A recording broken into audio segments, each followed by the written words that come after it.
Welcome back to my channel. চলে এসেছি উল্টো রথের ভিডিও নিয়ে। কেমন আছো তোমরা সবাই? আমি তো অনেক ভালো আছি। এই যে দেখো বেরিয়ে পড়েছি আমি আর ঋতুপর্ণা দুজনে মিলেই, মানে আমি আর আমার ভাইয়ের বউ, এই যে দুজনে মিলে বেরিয়ে পড়েছি রথের মেলা দেখতে। আর রথের মেলা কিন্তু একদম আমাদের বাড়ির পাশে হয়। এই যে দেখতেই পাচ্ছ, বলতে বলতে কিন্তু চলে এসেছি সেই রথের জায়গায়। আর এই যে দেখো এখানে কৃষ্ণ ঠাকুর বসে আছেন। আর এইখানে সামনে যে মন্দিরটা দেখলে সেটা আমাদের দুর্গা মন্দির। এই যে আমরা একটু আমাদেরকে দেখিয়ে নিচ্ছিলাম, এরপরে মেলাটা একটু ঘুরে নিচ্ছিলাম, চারিপাশ দেখে নিচ্ছিলাম কী আছে। আর আমাদের গ্রামে কিন্তু এরকম ছোটোখাটো মেলায় হয়। আর এই যে দুর্গা মন্দিরটা দেখাচ্ছিলাম তোমাদেরকে। আর ঋতুপর্ণাকে বললাম হাই বলতে, তাই ও আর কি হাই বলছিল। এরপর চারপাশে একটু ভিড় ভাট্টা, মানুষজন, এদেরকে দেখে নিলাম।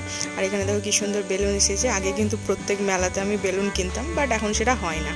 আর এখানে দেখো এই জুয়েলারির এই যে দোকানটা, এটা কিন্তু প্রত্যেকবারই আসে। আর এরকম কিন্তু মেঝেতেই বসে দোকান হয় আর কি, মানে ছোটোখাটো দোকান হয় আর কি। তো এখান থেকে এই যে ফুলের গাছগুলো দেখছো, এগুলো কিন্তু আমার পছন্দ হয়েছিল, কিন্তু লাস্ট মোমেন্টে আর নেওয়া হয়নি। আর এই যে দেখো এখানে কতগুলো খেলনাপাতি, দেখতে কিন্তু অনেক ভালো লাগছিলো। চারিপাশে অনেক দোকান ছিল, কিন্তু যেহেতু আজকে হচ্ছে সোমবার, আমার নিরামিষের দিন, তাই আর কি ওগুলোর দিকে তাকিয়ে লাভ নেই। এরপর এই যে বাদাম ভাজা আমার খুব ভালো লাগে, সেটা নিয়ে নিলাম। ফুচকা খেয়ে নিলাম।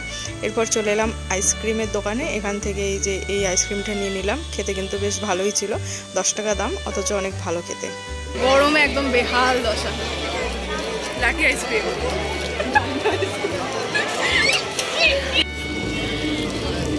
দেখি তোমার হাত দেখাও।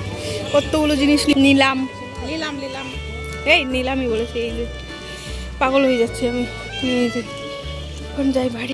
এই যে ঝোলা ভর্তি জিনিস নিয়ে বাড়ি চলে এলাম। ভিডিওটা এখানে শেষ করলাম, টাটা।